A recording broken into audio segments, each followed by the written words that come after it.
គ្រប់ជំរាបសួរលោកស្រីបងប្អូនទាំងអស់គ្នាដែលបានចូលមកទស្សនាវីដេអូរបស់ខ្ញុំបានថ្ងៃនេះ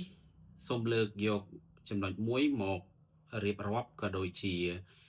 ចង់ឲ្យបងប្អូនចូលរួមបញ្ចេញជាមតិយោបល់ទាំងអស់គ្នាផងដែរដោយសារបាទគេហៅថាចិត្តមួយឆ្នាំមកនេះបើយើងរាប់តាំងពីពេលដែលចៅព្រៃបានលុកលុយនៅប្រទេសរបស់យើងបាទគឺខ្មែរយើងចាប់ផ្ដើមធ្វើពហិការទំនិញឈប់ប្រើប្រាស់របស់ចៅព្រៃហ្នឹងឥឡូវនេះយើងឃើញភាពល្អប្រសើរច្រើនមែនតើដែលបានជះផលពីការធ្វើពហិការឈប់ប្រើប្រាស់ផលិតផលចៅព្រៃទីមួយដែលយើងឃើញធំជាងគេគឺគេហៅថាហិរញ្ញវត្ថុលុយកាក់របស់ពលរដ្ឋរបស់យើងគឺมันបានហៀចេញទៅប្រទេសចោលនឹងទៀតទេបាទគឺធ្វើចលនាលុយកាក់នឹងនៅក្នុងប្រទេសរបស់យើងតែម្ដងដែលជួយបង្កើននៅថវិកាសម្រាប់ប្រើប្រាស់នៅក្នុងស្រុកហើយក៏រឿងទី2ដែលយើងឃើញនោះគឺសម្បូរគេហៅថាការផលិតនៅស្នាដៃរបស់កូនខ្មែរយើងទាំងសម្ភារៈដែលជាចំណីចំណុកចំណីអាហារនិងសម្ភារៈប្រើប្រាស់ប្រចាំថ្ងៃហើយកត្តានេះជំរុញឲ្យស្រុករបស់យើងគឺសម្បូរការងារច្រើនបាទហើយអញ្ចឹងហើយបងប្អូនគួរតែបញ្ឈប់ការលួចចេញទៅធ្វើការងារខុសច្បាប់ជាពិសេសគឺទៅប្រទេសចោលមួយនឹងតែម្ដង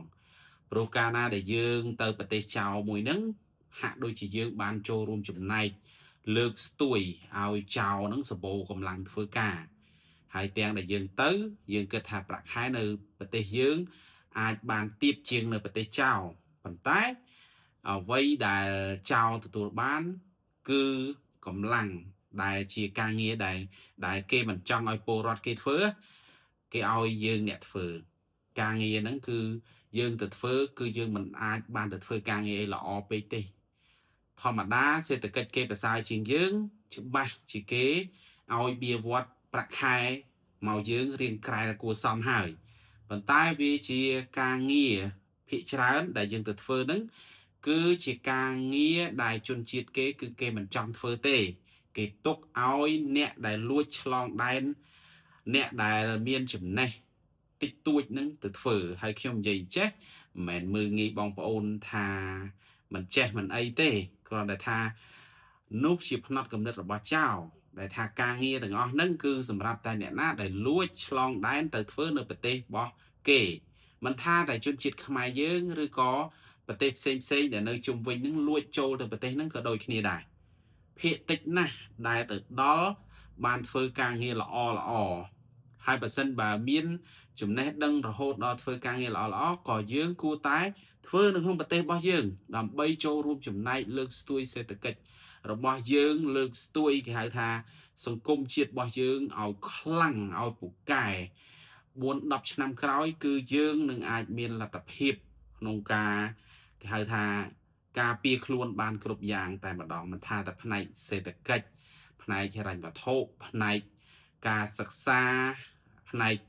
ការគ្រប់គេហៅថាធ្វើម៉េចគ្រប់គ្រងប្រទេសឬក៏រក្សាសុវត្ថិភាពប្រទេសឲ្យបានល្អប្រសើរអញ្ចឹងខ្ញុំនៅតែលើកទឹកចិត្តទីមួយគឺសរសើរ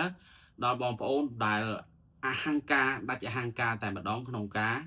ធ្វើពហិការមិនប្រើប្រាស់ផលិតផលចោលសៀមទី2លើកទឹកចិត្តថាត្រូវតែបន្តចំណែកជន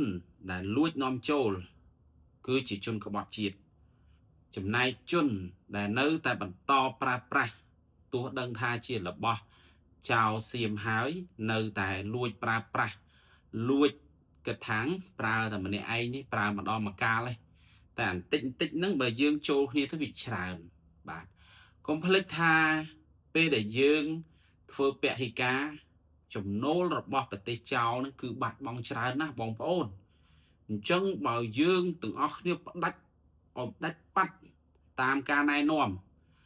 របស់គេហៅថាសូម្បីតែរដ្ឋាភិបាលក៏គាត់បានណែនាំការបិទផលិតផលចោលហ្នឹងគឺល្អបាទយើងនឹងទទួលបាន នៅអ្វីគេហៅថាភាពល្អប្រសើរសម្រាប់ប្រទេសរបស់យើងអញ្ចឹងបងប្អូនទាំងអស់គ្នាកុំបណ្តែតបណ្ដោយកុំឃើញហើយមិនថាបើសិនជានៅតែឃើញបងប្អូនណាបន្តប្រើប្រាស់ផលិតផលចោលនេះជួយប្រាប់មួយម៉ាត់មួយកទៅមិនចាំបាច់ឌៀមដាមឬក៏ជេរបតិចផ្ដាសាយទេគ្រាន់តែជួយប្រាប់ក្រើនរំលឹកតគ្នាទៅបាទយើងធ្វើបែបនេះគឺប្រទេសជាតិរបស់យើងកាន់តែល្អរីកចម្រើននេះហើយគេហៅថាផលនៃការធ្វើពហិការដែលយើងចូលរួមសស្រាក់សស្រាំទាំងអស់គ្នាបាទបងប្អូនមានពាក្យពេចន៍អីចង់ comment សូមសរសេរនៅខាងក្រោមវីដេអូនេះបាទសូមអរគុណសូមជម្រាបលា